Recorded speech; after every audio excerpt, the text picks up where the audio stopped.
জুলুম শুধু আমাদের জন্যই হারাম না, আল্লাহর জন্য হারাম। আল্লাহ তাআলা বলেন হাদিসে কুদসিতে, ইয়া ইবাদি, হে আমার বান্দারা, ইন্নী হারামতু যুলমা আলা নাফসি, আমি জুলুমকে আমি আল্লাহ নিজের উপরে হারাম করেছি।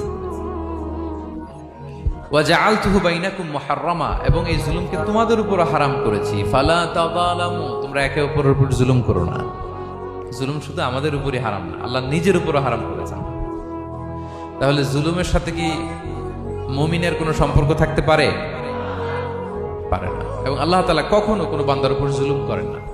ওয়া আন্নাল্লাহা লাইসা বিযাল্লামিন লিল আবিদ, তিনি তার বান্দার উপর জুলুম করেন না। কোনোভাবেই যেন জুলুম না হয়ে যায়, এজন্য আল্লাহ তাআলা কিয়ামতের দিন মাওয়াজিনাল কিসত, ন্যায়ের মানদণ্ড তিনি প্রতিষ্ঠা করবেন, যাতে একটু ভুল না হয়ে যায়, জুলুম না হয়ে যায়।